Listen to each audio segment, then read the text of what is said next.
Today, I'm making the Thai red curry from my book, The Curry Guy Thai. This is a good one. Let's get going.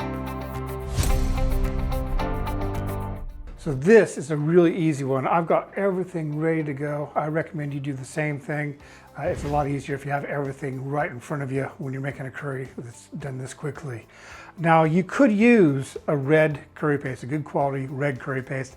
If you're doing that, I recommend using about 2, maybe 3 tablespoons of it. However, today I'm using my own blend. This is my own red blend. And if you'd like to know how I made that, be sure to stay tuned till the end because I'll show you how it's done. And it really does make a big difference. So I'm going to go ahead and add a couple of tablespoons of coconut oil to this pan. I'll move that over on the heat.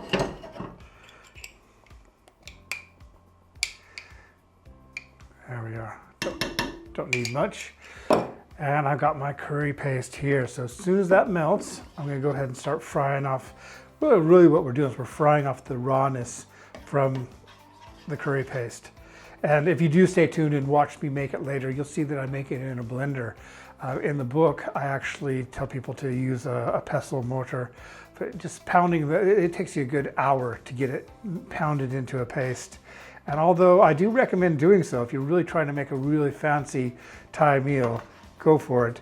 But the difference in flavor blending versus pounding in a pestle mortar isn't so big that, I mean, I don't have time to do that very often, and it only takes a couple of minutes in a blender.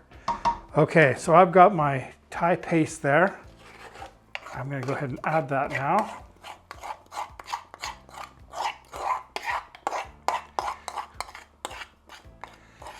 There we are. That's pretty much almost the recipe done because there's not much to do after that. We're going to just go ahead and bring this Thai paste to a nice sizzle, just to cook out the rawness, and that's going to take a couple of minutes.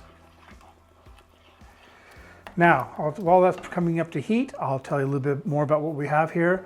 I've got some chicken breast here. You can use chicken thigh. Today I had chicken breast in, so that's what I'm using. I normally use thigh just because it has a little bit more flavor to it. Got some nice thick coconut milk there, a little bit of chicken stock. The vegetables that go in it, a lot of times, usually in a Thai curry, you're going to see some vegetables floating around over your curry, and you can use whatever you like. Today I'm using some green beans and some lotus, but if you wanted to use baby sweet corn, manchu, baby aubergines, anything you like really, it's going to be nice in this. And we're really only cooking this for it cooks for about 20 minutes tops. And once you've cooked your chicken, you just throw your vegetables in there, and the recipe is pretty much done when you're happy with the consistency of the sauce and that your vegetables are nice and cooked through. So now that that is sizzling and hot, I'm going to go ahead and add this chicken to it, if I can get it. There we are. So I'm just going to add that chicken in there. And I'm going to stir that in to the paste. And I really want to get this chicken coated nicely with the paste. We're not cooking it so much at this stage, but just letting it have a little bit of a sear with the spices on there. That's cooking out the rawness from the paste, but also giving the chicken a bit of a head start as well. And that's going to take a couple minutes, so we'll come back as soon as I'm ready to carry on with the recipe. And the aroma in this kitchen right now is incredible. As you can see, the chicken is starting to turn a bit white, which is exactly what we're looking for. It'll be rare in the center, but it'll be white on the outside. And you kind of want that because you want it to continue cooking in the sauce, so it's really tender and everything when you serve it. To that, I'm going to add this thick coconut milk.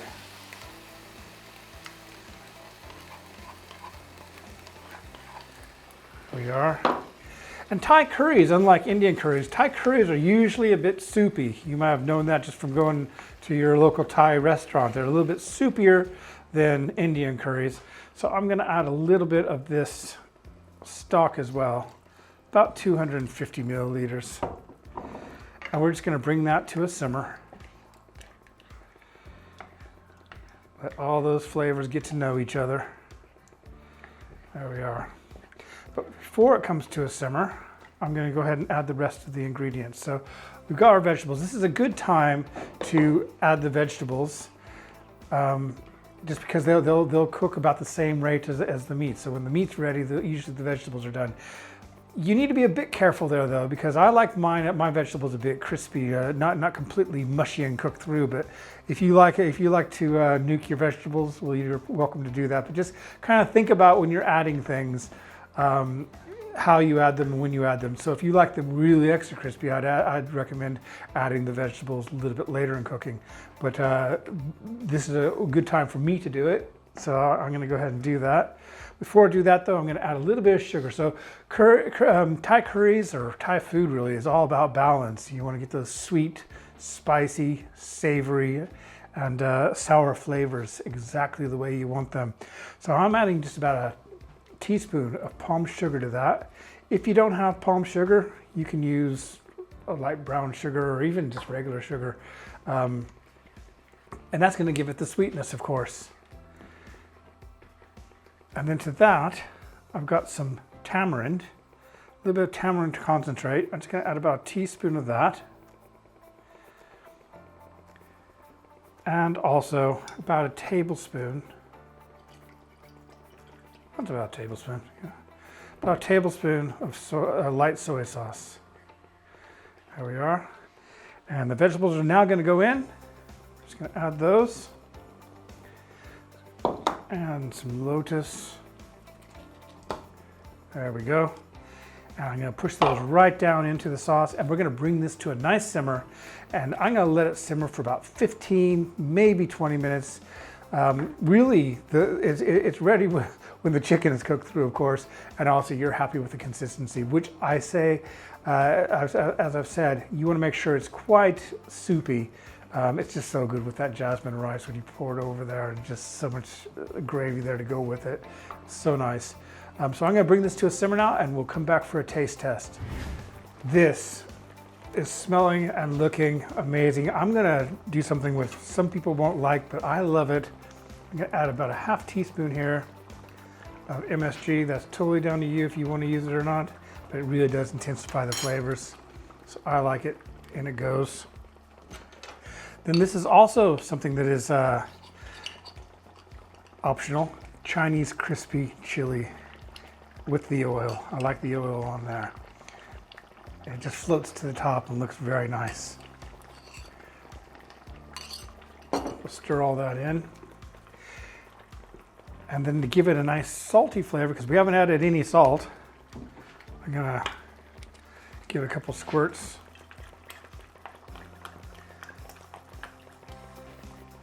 of fish sauce. That is looking very nice. And I think it's about time for a taste test. Let's see if I've got everything right here.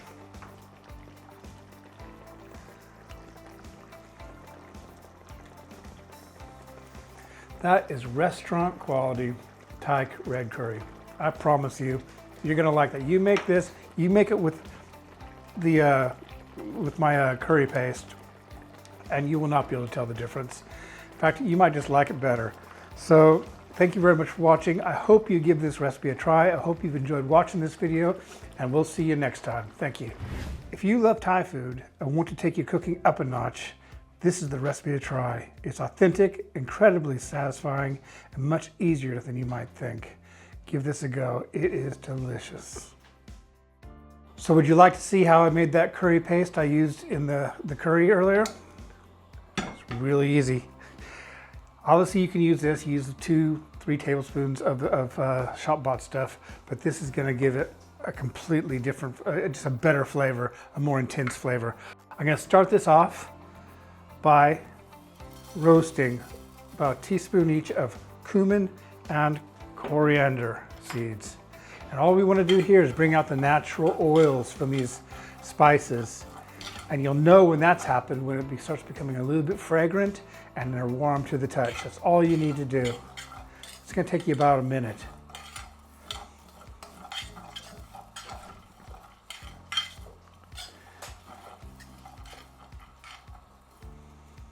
That's looking really good right now. absolutely perfect. I can smell it in the room, so they're ready to come off the heat. I'm just gonna pour those all into this little blender. Maybe not all of them, because some of them are spilling. There we are. Put that off to the side. And now we're gonna add the rest of the ingredients. So I've got some galangal, fresh galangal, some lemongrass, about 1 stalk of lemongrass, a couple of spur chilies. Now spur chilies are there for redness. They're gonna give it a nice red glow. They aren't that spicy. And I got some some lime zest. Zest of 1 lime. We also, to that, have a couple of shallots, which we'll just throw in there as well.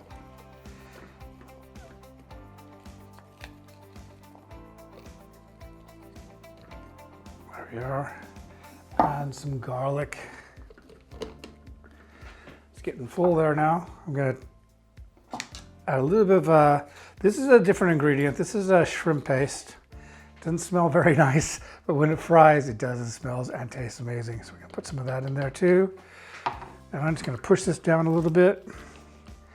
On top of that, we've got these chilies. So these are dried chilies, just Thai chilies, which I've been soaking for about a half hour, just to soften them a bit. We're gonna stick those all in there as well. I think I've used 12 or 15 or so. Didn't really count. And a little bit of the water, the soaking liquid, just to help it all blend. But we don't want this to be really thin.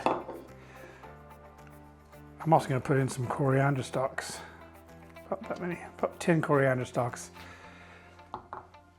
Then, if I can get this all closed in here like they're supposed to be, I'll blend it.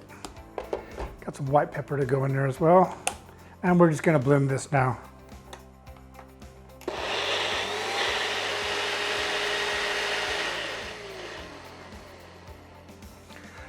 There you have it, my beautiful, fresh Thai red curry paste. And like I said, I forgot to put the white pepper in there. I'm gonna put about a half teaspoon of white pepper in that. No need to blend it because it's all going in the same place. I'll just kind of stir that in.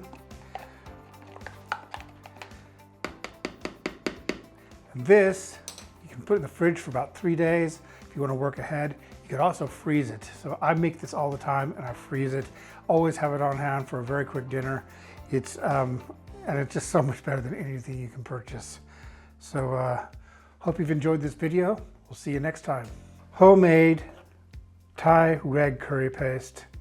It is so much better than anything you can purchase. Give this a try. You'll be happy you did.